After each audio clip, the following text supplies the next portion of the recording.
Assalamualaikum warahmatullahi wabarakatuh. Kami dari kelompok 10 yang beranggotakan yang pertama Ilyas Zulkifli dengan NIM A320170234 dan yang kedua Alvarisana Santamura dengan NIM A320210249. Di sini kami akan mempresentasikan hasil diskusi kami tentang Bab 10, yaitu tentang Standar Nasional Pendidikan Sekolah atau Madrasah. Oke, Standar Nasional Pendidikan Sekolah atau Madrasah terdiri dari yang pertama, penjelasan mengenai Standar Nasional Pendidikan. Yang kedua, tentang standar isi. Yang ketiga, standar proses pendidikan dasar dan menengah. Yang keempat, pelaksanaan pembelajaran. Yang kelima, standar kompetensi lulusan. Yang keenam, standar kualifikasi akademik dan kompetensi guru. Yang ketujuh, standar sarana dan prasarana pendidikan. Yang kedelapan, ruang lingkup, teknik, dan instrumen penilaian. Oke, untuk yang pertama, penjelasan Standar Nasional Pendidikan, yaitu Standar Nasional Pendidikan memuat kriteria minimal tentang komponen pendidikan yang memungkinkan setiap jenjang dan jalur pendidikan untuk mengemban pendidikan secara optimal sesuai dengan karakteristik dan kekhasan programnya. Standar Nasional Pendidikan diatur dalam Peraturan Pemerintah Republik Indonesia Nomor 32 Tahun 2013 tentang perubahan atas Peraturan Pemerintah Nomor 19 Tahun 2005 tentang Standar Nasional Pendidikan. Dalam permen tersebut, Standar Nasional Pendidikan diartikan sebagai kriteria minimal tentang sistem pendidikan di seluruh wilayah hukum NKRI. Berfungsi sebagai dasar dalam perencanaan, pelaksanaan, dan pengawasan pendidikan dalam rangka mewujudkan pendidikan nasional yang bermutu. Adapun tujuannya adalah menjamin mutu pendidikan nasional dalam rangka mencerdaskan kehidupan bangsa dan membentuk watak serta peradaban bangsa yang bermartabat. Oke, selanjutnya standar isi. Standar isi adalah ruang lingkup materi dan tingkat kompetensi yang dituangkan dalam karakteristik tentang kompetensi tamatan, kompetensi bahan kajian, kompetensi mata pelajaran, dan silabus pembelajaran yang harus dipenuhi oleh peserta didik pada jenjang dan jenis pendidikan tertentu. Standar isi disesuaikan dengan substansi tujuan pendidikan nasional dalam domain sikap spiritual dan sikap sosial, pengetahuan dan keterampilan. Oleh karena itu, standar isi dikembangkan untuk menentukan kriteria, ruang lingkup, dan tingkat kompetensi yang sesuai dengan kompetensi lulusan yang dirumuskan pada standar kompetensi lulusan, yakni sikap, pengetahuan, dan keterampilan. Dalam usaha mencapai standar kompetensi lulusan sebagai telah ditetapkan untuk setiap satuan dan jenjang pendidikan, penguasaan kompetensi lulusan dikelompokkan menjadi beberapa tingkat kompetensi. Tingkat kompetensi dikembangkan berdasarkan kriteria. Yang pertama yaitu tingkat perkembangan peserta didik, yang kedua kualifikasi kompetensi Indonesia, dan yang ketiga penguasaan kompetensi yang berjenjang. Selain itu, tingkat kompetensi juga memperhatikan yang pertama tingkat kerumitan atau kompleks kompetensi, yang kedua fungsi satuan pendidikan, yang ketiga yaitu keterpaduan antar jenjang yang relevan. Oke, selanjutnya standar proses pendidikan dasar dan menengah terdiri dari dua, yaitu karakteristik pembelajaran dan perencanaan pembelajaran. Standar proses pendidikan dasar dan menengah pada kurikulum KTSP 2006 mengacu pada Permen Pendidikan Nomor 41 Tahun 2007, seiring dengan perkembangan kebijakan dan penyempurnaan, serta perubahan kurikulum, pada tahun 2013 diberlakukan Kurtilas atau Kurikulum 2013. Pada Kurtilas, standar proses diatur dalam Peraturan Menteri Pendidikan dan Kebudayaan Nomor 65 Tahun 2013 tentang standar proses pendidikan dasar dan menengah. Dalam hal itu, dapat disimpulkan bahwa standar proses adalah kriteria mengenai pelaksanaan pembelajaran pada satu satuan pendidikan untuk mencapai standar kompetensi lulusan. Proses pembelajaran pada satuan pendidikan diselenggarakan secara interaktif, inspiratif, menyenangkan, menantang, memotivasi peserta didik untuk aktif, serta memberikan ruang yang cukup bagi prakarsa, kreativitas, dan kemandirian sesuai dengan bakat, minat, dan perkembangan fisik serta psikologis peserta didik. Dalam standar kompetensi lulusan dan standar isi memiliki prinsip, yaitu peserta didik diberitahu menjadi mencari tahu. Dari guru sebagai satu-satunya sumber belajar menjadi mencari aneka sumber belajar, dari pendekatan tekstual menuju proses sebagai penguatan penggunaan pendekatan ilmiah. Lanjutnya, dari pembelajaran berbasis konten menuju pembelajaran berbasis kompetensi. Selanjutnya, dari pembelajaran parsial menuju pembelajaran terpadu. Selanjutnya, dari pembelajaran yang menekankan jawaban tunggal menjadi yang multidimensi. Selanjutnya, dari pembelajaran verbalisme menuju keterampilan aplikatif. Lalu, peningkatan dan keseimbangan antar keterampilan fisikal dan kemampuan mental. Lalu, pembelajaran yang mengutamakan pembudayaan dan pemberdayaan peserta didik sebagai pembelajaran sebagai sepanjang hayat. Selanjutnya, pembelajaran yang menerapkan nilai-nilai. Selanjutnya, pembelajaran yang berlangsung di rumah, di sekolah, dan di masyarakat. Selanjutnya, pembelajaran yang menerapkan prinsip bahwa siapa saja adalah guru. Selanjutnya, pemanfaatan teknologi informasi dan komunikatif. Selanjutnya, pengakuan atas perbedaan individual dan latar belakang budaya peserta didik. Terkait prinsip di atas, dikembangkan standar proses yang mencangkup perencanaan proses pembelajaran, pelaksanaan proses pembelajaran, penilaian hasil pembelajaran, dan pengawasan proses pembelajaran. Oke, saya akan menjelaskan yang pertama, yaitu karakteristik pembelajaran.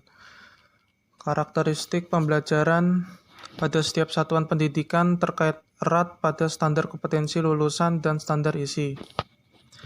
Kompetensi lulusan memberikan kerangka konseptual tentang sasaran pembelajaran yang harus dicapai. Standar isi memberikan kerangka konseptual tentang kegiatan belajar dan pembelajaran diturunkan dari tingkat kompetensi dan ruang lingkup materi. Sesuai dengan standar kompetensi, sasaran pembelajaran mencangkup pengembangan ranah sikap, pengetahuan, dan keterampilan yang dielaborasi untuk setiap satuan pendidikan. Oke. Selanjutnya, yang kedua, yaitu tentang perencanaan pembelajaran. Perencanaan pembelajaran direncanakan dalam bentuk silabus dan RPP yang mengacu pada standar isi. Oke, untuk yang pertama, yaitu silabus. Silabus merupakan acuan penyusunan kerangka pembelajaran untuk setiap bahan kajian mata pelajaran. Silabus dikembangkan berdasarkan standar kompetensi lulusan dan standar isi untuk satuan pendidikan dasar dan menengah. Sesuai dengan pola pembelajaran pada setiap tahun ajaran tersebut, silabus digunakan sebagai acuan dan pengembangan perencanaan pelaksanaan pembelajaran. Oke, selanjutnya yaitu RPP. RPP adalah rencana kegiatan pembelajaran tatap muka untuk satu pertemuan atau lebih. Komponen RPP itu sendiri terdiri atas yang pertama, identitas sekolah, yang kedua, identitas mata pelajaran, yang ketiga, kelas, keempat, materi pokok, kelima, alokasi waktu, keenam tujuan pembelajaran, ketujuh kompetensi dasar, yang kedelapan materi pembelajaran, yang kesembilan metode pembelajaran, kesepuluh media pembelajaran, 11 sumber belajar, 12 langkah-langkah pembelajaran, dan yang terakhir penilaian hasil pembelajaran.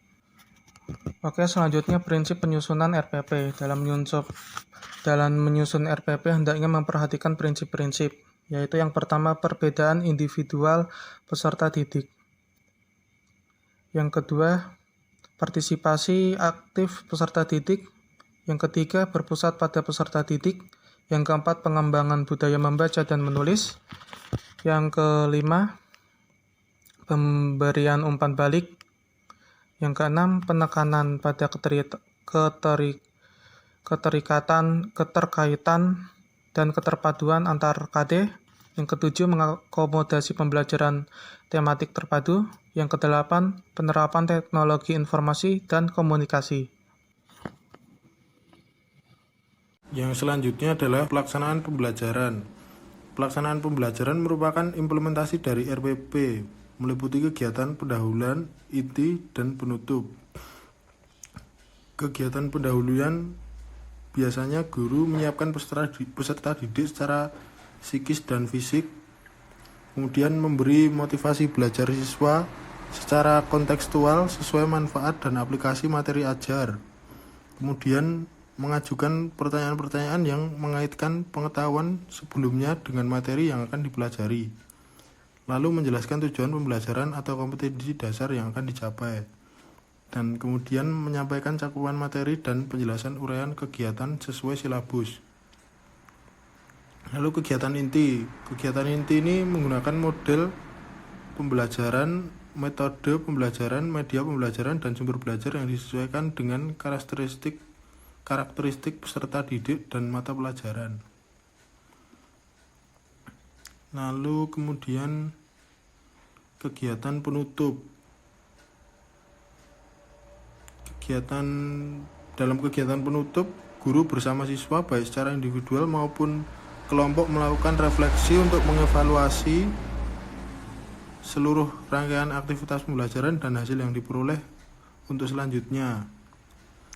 Lalu memberikan umpan balik terhadap proses dan hasil pembelajaran. Kemudian melakukan kegiatan tindak lanjut dalam bentuk pemberian tugas, baik tugas individual maupun kelompok. Yang terakhir, menginformasikan rencana kegiatan pembelajaran untuk pertemuan berikutnya. Lalu yang selanjutnya, penilaian hasil dan proses pembelajaran. Penilaian proses pembelajaran menggunakan pendekatan penilaian otentik atau authentic assessment yang menilai kesiapan siswa, proses, dan hasil belajar secara utuh. Hasil penilaian otentik dapat digunakan oleh guru untuk merencanakan program perbaikan, remedial, pengayaan atau enrichment, atau pelayanan konseling. Lalu pengawasan proses pembelajaran. Pengawasan proses pembelajaran dilakukan melalui kegiatan pemantauan, supervisi, evaluasi, pelaporan, serta tindak lanjut secara berkala dan berkelanjutan. Yang selanjutnya, standar kompetensi lulusan atau SKL. Standar kompetensi lulusan adalah kualifikasi kemampuan lulusan yang mencakup sikap, pengetahuan, dan keterampilan. Tujuan standar kompetensi lulusan adalah sebagai acuan utama pengembangan standar isi, standar proses, standar penilaian pendidikan, standar pendidik, dan tenaga kependidikan, standar sarana dan prasarana, standar pengelolaan, dan standar pembiayaan. Kualifikasi akademik guru melalui pendidikan formal. Kualifikasi akademik guru pada satuan pendidikan jalur formal mencakup kualifikasi akademik guru pendidikan anak usia dini, taman kanak-kanak atau RA, guru sekolah dasar atau MI, guru sekolah menengah pertama atau MTS, guru sekolah menengah atas atau MA, guru sekolah dasar luar biasa atau sekolah menengah luar biasa atau setengah sekolah menengah atas luar biasa, dan guru sekolah menengah kejuruan atau MAK. Lalu kualifikasi akademik guru PAUD memiliki kualifikasi pendidikan minimum D4 atau sarjana S1 dalam bidang pendidikan anak usia dini. Untuk guru SD atau MI minimal diploma 4 atau sarjana atau S1 dalam bidang pendidikan SD. Kemudian kualifikasi guru SMP minimal diploma 4 atau sarjana program studi yang sesuai dengan mata pelajaran yang diajarkan. Begitu pula untuk guru SMA. Kemudian kualifikasi guru SDLB, SMPLB, dan SMALB minimum diploma 4 atau sarjana program pendidikan khusus atau sarjana yang sesuai dengan mata pelajaran yang diajarkan atau diampu. Kualifikasi guru SMK atau MAK harus D4 atau sarjana 1 program studi yang sesuai dengan mata pelajaran yang diajarkan atau diampu. Kemudian kualifikasi akademik guru melalui uji kelayakan dan kesetaraan. Kualifikasi akademik yang dipersyaratkan untuk dapat diangkat sebagai guru dalam bidang khusus sangat diperlukan, tapi belum dikembangkan di perguruan tinggi dan dapat diperoleh melalui uji kelayakan dan kesetaraan. Kemudian standar kompetensi guru. Standar kompetensi guru dikembangkan secara utuh dari 4 kompetensi utama, yaitu kompetensi pedagogik, kepribadian, sosial, dan profesional. Keempat kompetensi tersebut terintegrasi dalam kinerja guru. Standar sarana dan prasarana pendidikan. Standar sarana dan prasarana sekolah dasar atau MI. Satuan pendidikan. 1 SD memiliki 6 rombongan belajar dan maksimal 24 rombongan belajar. 1 SD atau MI minim dengan 6 rombongan belajar melayani maksimum 2.000 jiwa. Untuk pelayanan penduduk lebih dari 2.000 jiwa dilakukan penambahan rombongan belajar di sekolah yang telah ada. Dan bila rombongan belajar lebih dari 24 dilakukan pembangunan SD atau MI baru. 1 desa atau kelurahan dilayani oleh minimum 1 SD atau MI. 1 kelompok pemukiman permanen dan terpencil dengan banyak penduduk lebih dari 1.000 jiwa dilayani oleh 1 SD atau MI dalam jarak tempuh bagi peserta didik yang berjalan kaki maksimum 3 km melalui lintasan yang tidak membahayakan.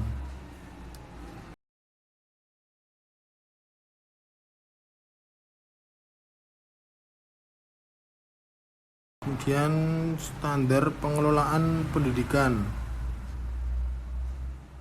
Standar pengelolaan pendidikan sebagaimana diatur dalam Permendiknas nomor 19 tahun 2007 memuat 6 hal pokok, yaitu perencanaan program, pelaksanaan rencana kerja, pengawasan dan evaluasi, kepemimpinan sekolah atau madrasah, sistem informasi manajemen, dan penilaian khusus.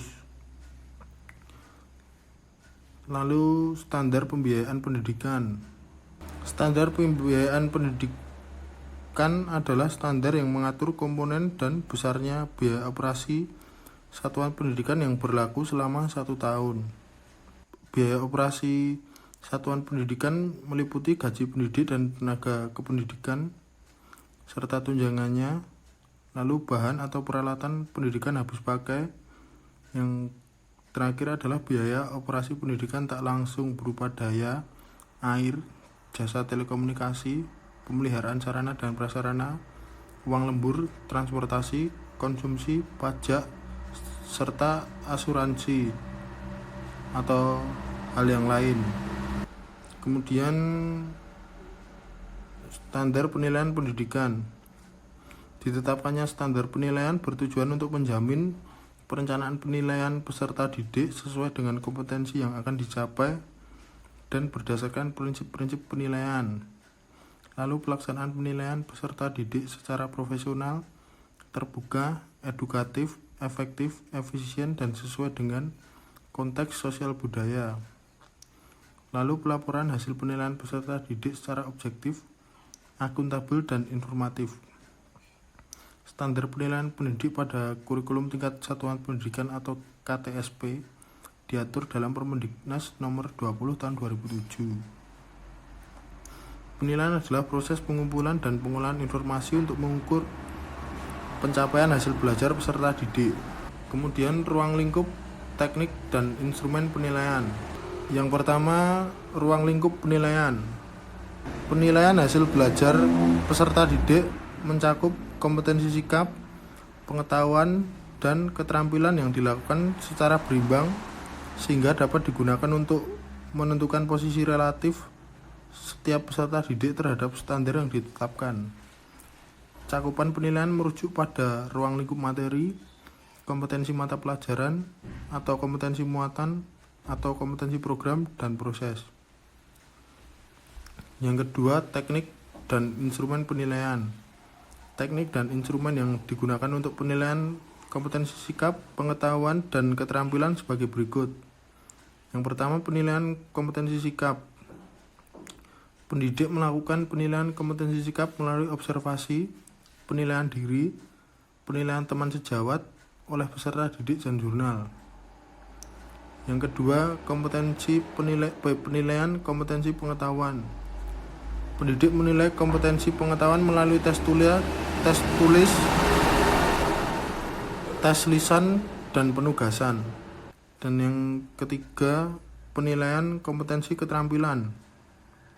Pendidik menilai kompetensi keterampilan melalui penilaian kinerja, yaitu penilaian yang menuntut peserta didik mendemonstrasikan suatu kompetensi tertentu dengan berupa daftar cek atau skala penilaian atau rating scale yang dilengkapi rubrik. Sekian informasi tentang bab 10 yang bisa kami sampaikan. Jika ada salah kata mohon maaf. Wassalamualaikum warahmatullahi wabarakatuh.